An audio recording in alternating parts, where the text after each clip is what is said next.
Hope he rots in hell. The horrific murder of a pregnant woman. Warning, this story contains graphic descriptions of violence and discusses sensitive topics, including murder of a pregnant woman. This content is intended for viewers 18 years and older. The information presented is based on a real case, but names have been changed to protect identities. This video is for educational and informational purposes only. Introduction. My name is Detective Shernan.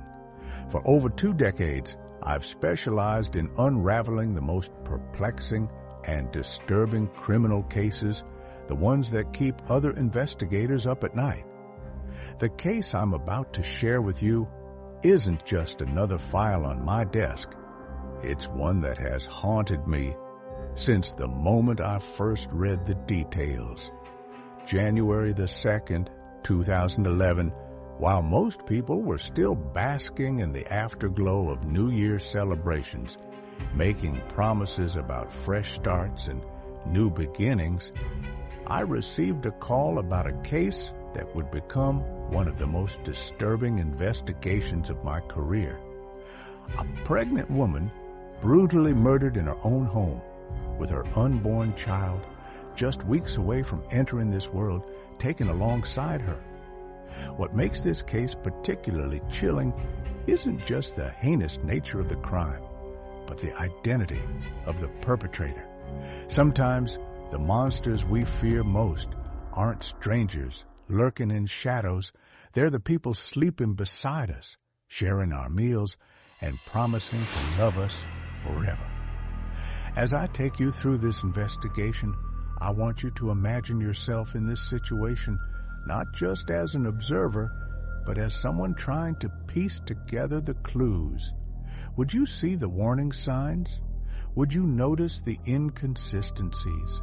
Or would you, like so many others in this case, be blind to the darkness hiding behind a mask of normalcy? This is the story of Lin Mei, a 30-year-old university lecturer, her husband Wang Tao, and the unspeakable betrayal that ended not one life, but 2. The discovery. That cold January morning in Shinli, a county-level city in eastern China, started like any other day at the Golden Crane Academy of Fine Arts. Students were gradually returning from their holiday break, and faculty members were preparing for the upcoming semester. No one could have predicted the horror that would unfold in the faculty dormitory. Around 9:30 a.m., the campus security office received a frantic call from Wang Tao, claiming he had found his wife unresponsive in her apartment. I was assigned to lead the investigation, and by the time I arrived at the scene, a small crowd had already gathered outside the building, their faces painted with shock and disbelief. Room 508 was cordoned off with police tape, but even from the hallway, the metallic scent of blood was unmistakable. The first officers on the scene had described it as a slaughterhouse, and when I stepped inside, I understood why. Lin Mei lay on the floor in the center of the living room. Blood splatter painted the walls in a grotesque pattern that told the story of a frenzied attack. She was wearing a long black down coat, which the forensic team carefully lifted to reveal the full extent of the brutality. Her body was riddled with stab wounds, 27 in total, as we would later confirm. When you've been in this line of work as long as I have, I told my partner, you think you've seen everything. But this I couldn't finish my sentence. What struck me hardest was the sight of her swollen belly. At 8 months pregnant, she was just weeks away from giving birth. 2 lives extinguished in one savage act. Who found the body? I asked one of the first responders. Her husband, sir.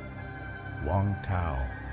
He's a lecturer at the Agricultural University about 90 minutes from here. Says they've been living apart due to work commitments. He's waiting outside for questioning.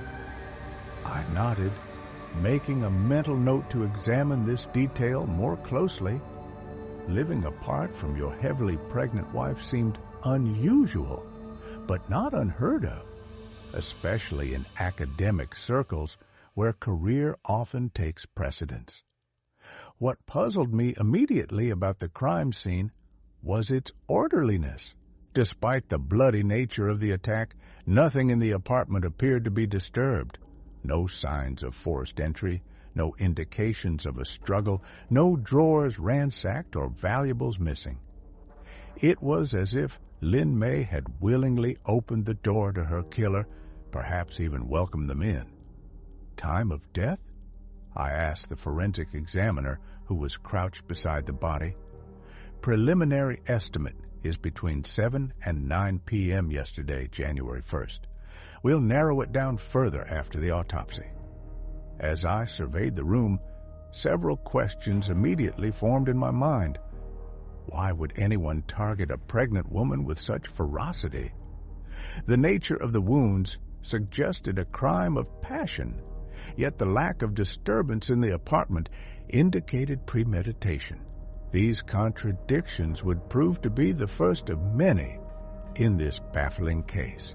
"Let's speak to the husband," I said finally, bracing myself for what I knew would be a difficult interview. Wang Tao was seated on a bench outside the building, surrounded by campus security personnel. At first glance, he appeared appropriately distraught, his face pale, his hands slightly trembling, but something about his demeanor struck me as off. In my 20 years investigating homicides, I've seen raw grief in countless forms. Wang Tao's grief seemed rehearsed. "Mr. Wang," I began, sitting down beside him, "I understand this is incredibly difficult, but I need to ask you some questions about what happened this morning." He nodded, his eyes fixed on the ground. "Of course, Detective. I want to help find whoever did this to my wife and child. Walk me through your movements. When did you last speak with your wife?" "Yesterday afternoon, around 2 p.m. I called to tell her I'd finished my research project early and would be coming to visit. I was supposed to arrive last night, but I realized I'd left some important academic materials at my parents' home in Dingzhou. I decided to stop there first." "And when did you arrive at the dormitory this morning?" "Around 9 a.m. I knocked, but there was no answer. I tried calling her phone, but it went straight to voicemail. I became worried and spoke to the building manager, who helped me get to her floor. Before I even reached her door, I could smell—" He paused, swallowing hard. "I could smell blood. The door was unlocked, which was unusual. When I pushed it open, I saw her and immediately called the police." I made notes as he spoke, paying careful attention not just to his words, but to his body language, his eye contact, the rhythm of his speech. Something wasn't adding up, but at that moment I couldn't pinpoint exactly what it was.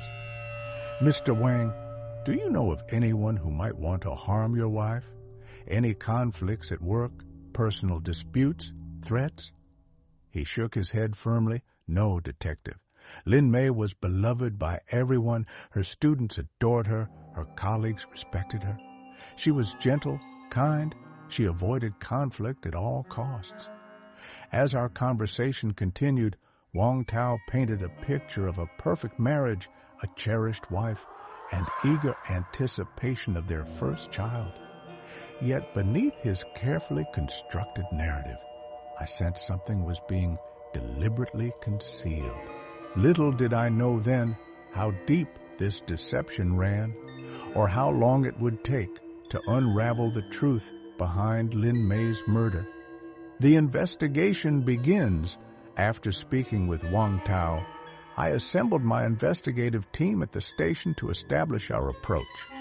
"Let's start with the basics," I told them. "Canvass the dormitory building. I want statements from everyone who was there yesterday evening.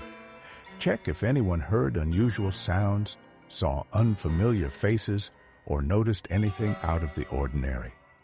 Detective Zhang, my longtime partner with a meticulous eye for detail, raised an important observation.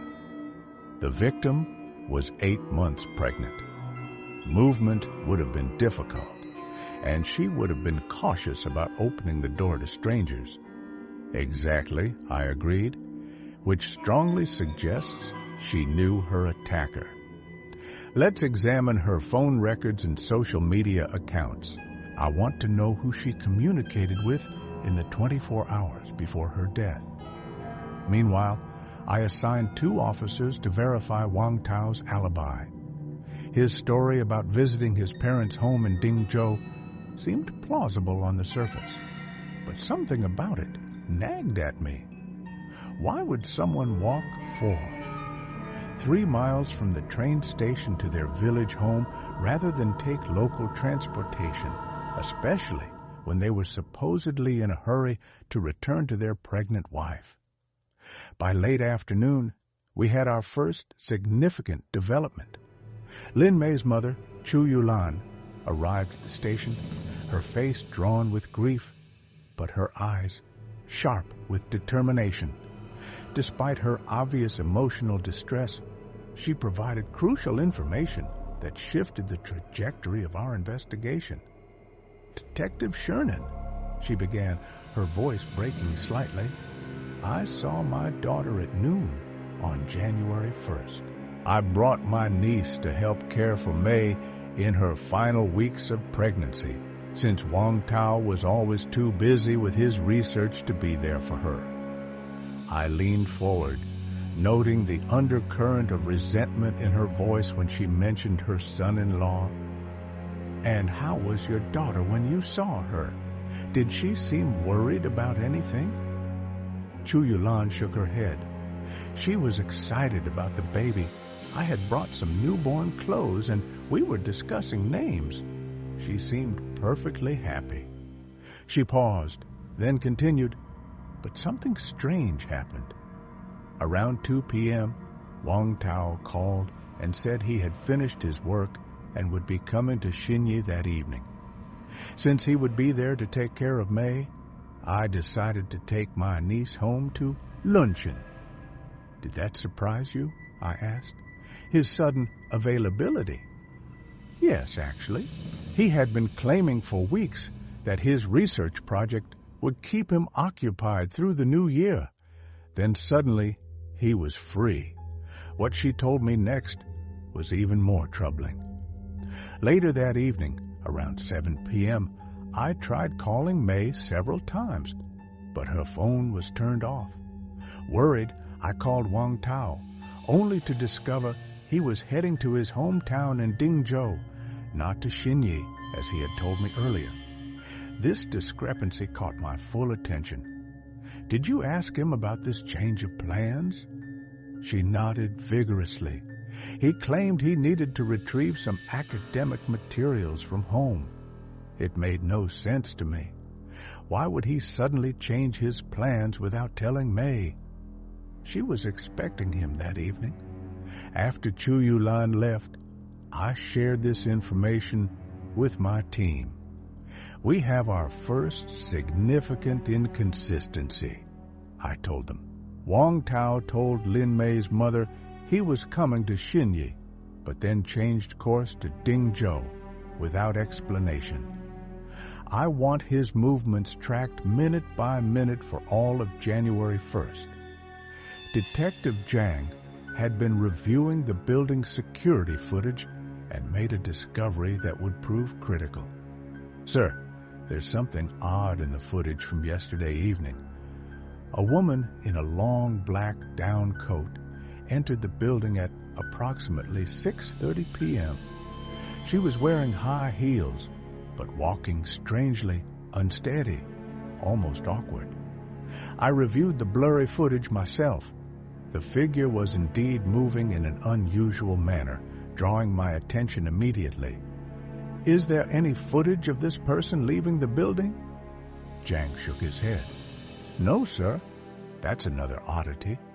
We have no record of this individual exiting. Let me see that again, I requested, leaning closer to the screen. As I studied the gait, the way the figure moved, a theory began forming in my mind, one so disturbing yet so plausible that it sent a chill down my spine. Could that be a man disguised as a woman? I finally voiced my suspicion. The room fell silent as my team considered this possibility. If you look closely at the stride pattern and shoulder movement, it's inconsistent with typical female biomechanics, especially for someone wearing heels, I explained. And if this is indeed a man in disguise, I didn't need to complete the thought. We all knew where this was leading. Find me everything you can on Wang Tao, I instructed. Financial records, insurance policies, phone records, travel history, everything. And get me the footage from the train stations in both Shinli and Dingzhou for yesterday. If my suspicion is correct, we might find our killer has been hiding in plain sight all along. As the day progressed, each new piece of information seemed to pull us closer to a horrifying conclusion. When Lin Mei's colleagues described her as gentle and conflict-averse, it matched what Wang Tao had told us. However, they also revealed that in recent months, she had become increasingly private about her marriage, declining to discuss Wang Tao or their future plans together. She used to share everything, one colleague told us, but lately, whenever we asked about her husband or the baby, she would just smile and change the subject. It was subtle, but we noticed it. By evening, we had confirmation from the Dingzhou village where Wang Tao's parents lived. He had indeed arrived there around 9 p.m. on January 1st, exactly as he claimed. His behavior after arriving appeared entirely normal. He read for a while, showered, and went to bed at his usual time. But the most damning evidence came from our financial investigation. In late 2010, Wang Tao had purchased 2 substantial life insurance policies for his wife, with combined payouts totaling 120,000 yuan. Both policies included double indemnity clauses for accidental death. The timing, just months before the murder, couldn't be coincidental. Have we confirmed whether he's attempted to claim these policies? I asked. Detective Zhang nodded grimly. That's the most disturbing part, sir. Our contact at the insurance company confirmed that Wang Tao called them at 9:42 a.m. on January 2nd, approximately 10 minutes after he reported finding his wife's body to the police. I sat back, feeling a cold fury building inside me. In all my years investigating homicides, I'd encountered many killers who showed little remorse, but few who displayed such calculated coldness as to prioritize an insurance claim over mourning their murdered wife and unborn child. Bring him in, I instructed. It's time we had another conversation with Mr. Wang Tao. The interrogation room at the Shinli Police Department is deliberately sparse a metal table, 3 chairs, and walls painted an institutional gray. It's designed to focus attention, to eliminate distractions, and to subtly communicate that comfort is not a priority here. When Wang Tao was brought in at 8 p.m. that evening, I was already seated at the table. Case files spread before me. Thank you for coming in, Mr. Wang, I began, my voice deliberately calm. We have some additional questions about your movements on January 1st. He nodded, his face composed, but his fingers drumming lightly on the tabli, a telltale sign of anxiety that didn't escape my notice. Of course, Detective, anything to help. Let's start with something simple. You told Lin Mei's mother that you would be traveling to Shinli on the evening of January 1st to be with your wife. Yet, you went to Dingzhou instead. Why the change of plans? His eyebrows raised slightly, surprised that we knew about this conversation, perhaps. As I mentioned earlier, I realized I needed some academic materials from my parents' home. It was a last-minute decision. Did you inform your wife about this change? He hesitated. I tried calling her, but she didn't answer. I assumed she was resting. That's interesting, I said, opening a folder, because according to her phone records, Lin Mei's phone wasn't turned off until 6:40 p.m., well after you would have made this decision. Yet there's no record of any call from your number to hers after 2 p.m. that day. His fingers stopped drumming. I must have called from a colleague's phone then. I don't recall exactly. I nodded, letting the inconsistency hang in the air before moving to my next question. You mentioned walking from the Dingzhou train station to your village a distance of over 4 miles. Why not take a taxi or bus? I've always been frugal, he replied, his voice gaining confidence. I prefer walking when possible. It's a habit from my childhood. Even when your 8-month pregnant wife was expecting you in Shinli? He didn't respond. I slid a photograph across the table, a still frame from the dormitory security footage showing the figure in the black down coat. Do you recognize this person? Wang Tao barely glanced at the image. No, I don't. Is it relevant to my wife's case? Very much so, I replied. This individual entered the building at 6:30 p.m. on January 1st and was never recorded leaving. The time corresponds exactly with when the forensic team estimates your wife was murdered. His expression remained neutral, but I noticed a slight increase in his breathing rate. Mr. Wang, are you aware that Lin Mei was wearing a black down coat when she was found? His eyes widened almost imperceptibly. Was she? I don't recall what she was wearing. Everything happened so quickly. I leaned forward, placing both hands on the table. Let me tell you what I think happened. You never intended to visit your wife on January 1st. Instead, you disguised yourself as a woman, entered her building wearing her own style of coat, and murdered her in a calculated attack. You then changed clothes, disposed of the evidence, and traveled to your parents' home to establish an alibi. That's absurd, he exclaimed, but his protest lacked conviction. Is it? I slid another document forward at a copy of the insurance policies he had taken out on his wife. 2 insurance policies, purchased just months before her death. And according to the insurance company, you called them to inquire about claiming these policies just minutes after reporting your wife's murder. The color drained from Wang Tao's face. What would drive a man to murder his pregnant wife with such brutality? I asked, my voice hardening. Was it the money, or was there something else? Something in your marriage that pushed you to this extreme? For a long moment, Wang Tao said nothing. The silence in the interrogation room was absolute, broken only by the soft hum of the ventilation system.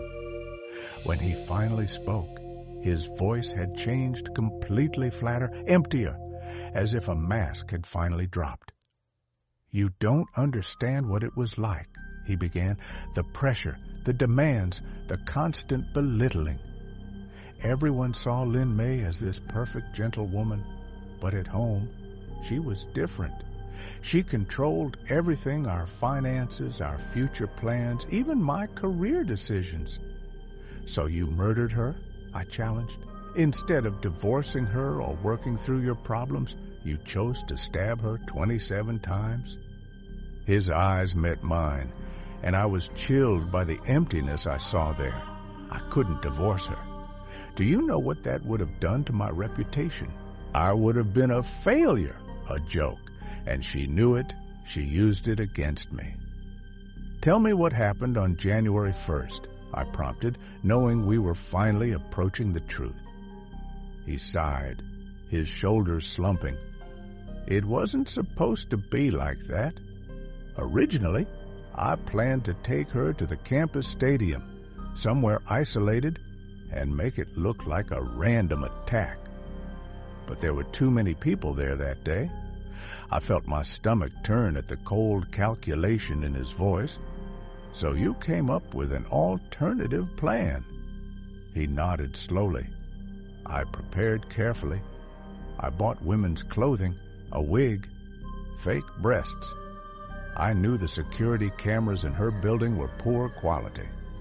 I called her that morning to establish that I was planning to visit, then told her mother the same thing so she would leave. Everything was arranged perfectly. And then you went to her apartment and stabbed your wife and unborn child to death, I finished, not bothering to hide the disgust in my voice. She opened the door, expecting a delivery. She didn't even recognize me at first. Then he trailed off. Then you murdered her, I said flatly, for insurance money and because your pride couldn't handle divorce. Wang Tao didn't respond, but he didn't need to. His confession, now recorded, would be enough to ensure he faced justice for his heinous crime. As I signaled for officers to take him away, I found myself reflecting on how thin the veneer of civilization truly is, how someone could present themselves as a dedicated academic, a loving husband, while harboring such capacity for calculated violence. Wait, he said as he was being led out, there's something you should know. She had been seeing someone else, a former classmate, who had always been interested in her. That's why I couldn't let her go. She would have left me for him. I studied his face, searching for truth in this final claim, but found only desperation, a last attempt to justify the unjustifiable. Whether this accusation was true or not hardly mattered now. Nothing could excuse what Wang Tao had done. As the door closed behind him, I turned to Detective Zhang. Make sure the prosecution has everything they need. This one can't slip through the cracks. The aftermath trial. In the months that followed Wang Tao's arrest, I watched as the case that had consumed my waking hours made its way through the Chinese criminal justice system. The first hearing was held at the Intermediate People's Court of Zhangyang, where Wang Tao suddenly changed his story, claiming his confession had been coerced and that he had never intended to kill his wife. I only meant to scare her, he told the court, his voice steady but unconvincing. We had been fighting about family responsibilities. I disguised myself to confront her without her recognizing me. I didn't bring a weapon.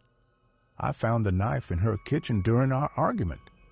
His defense attorney emphasized that Wang Tao had cooperated with police and had no prior criminal record, arguing for leniency based on these factors.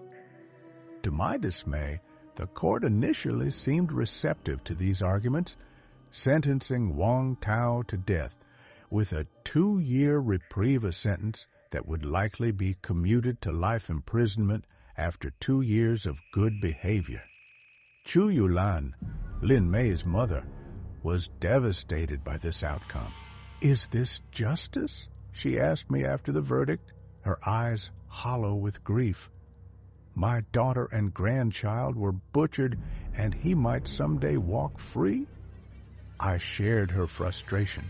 Having worked the case from the beginning, I knew the premeditated nature of the crime, the cold calculation behind it, and the utter lack of remorse Wang Tao had displayed. This sentence felt woefully inadequate. The prosecutor is appealing the decision, I assured her. This isn't over yet. True to my word, the case was appealed to the higher people's court of the province.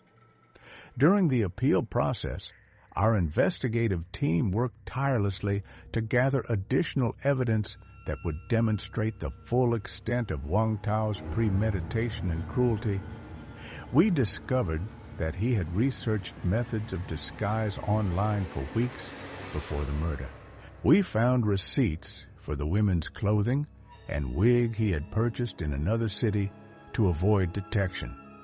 Most damning of all, we uncovered evidence that he had attempted to stage a break-in at Lin Mei's apartment several days before the murder, but had been deterred by unexpected visitors. When the appeal was heard on June 6, 2012, the Higher People's Court took a much harder stance. The presiding judge condemned Wang Tao's actions in the strongest possible terms. This crime was committed with exceptional cruelty against a vulnerable victim. The defendant showed not only premeditation in his planning, but a disturbing lack of remorse afterward, immediately attempting to profit from his heinous act by claiming insurance benefits. The court overturned the original sentence, imposing the death penalty without reprieve. When the verdict was announced, I observed Wang Tao's reaction carefully. For the first time since I had met him, his mask of composure completely crumbled. The reality of his fate seemed to finally break through the wall of denial he had built around himself. After the trial, I met with Lin Mei's parents to inform them of the outcome. While no verdict could bring back their daughter and grandchild, they expressed a sense of closure, knowing that justice, however imperfect, had been served. Detective Shernan, Chu Yulan said, taking my hand in hers, "Thank you for not giving up, for seeing through his lies when others might have believed him." Her words stayed with me long after the case was officially closed. In my line of work, true closure is rare. There are always unanswered questions, loose ends that can never be fully tied up. The most haunting in this case was, how could I have missed the signs if someone close to me was hiding such darkness? The moral reflection: it's been years since Wang Tao was executed for his crimes, but the case continues to occupy my thoughts, not just because of the brutal nature of the murder, but because of what it reveals about human nature and the masks we wear. On the surface, Wang Tao was the perfect husbanda, promising academic from humble beginnings, who had overcome adversity to build a respectable career. He posted loving messages about his pregnant wife on social media. He spoke about baby names and future plans. To his colleagues, he was dedicated and mild-mannered. To his in-laws, he was respectful and caring. Yet, beneath this carefully constructed facade lurked a man capable of planning and executing one of the most cold-blooded murders I've encountered in my career. A man who could stab his 8-month pregnant wife 27 times, deliberately targeting her abdomen to ensure his unborn child would not survive, then calmly establish an alibi and attempt to collect insurance money before her body was even cold.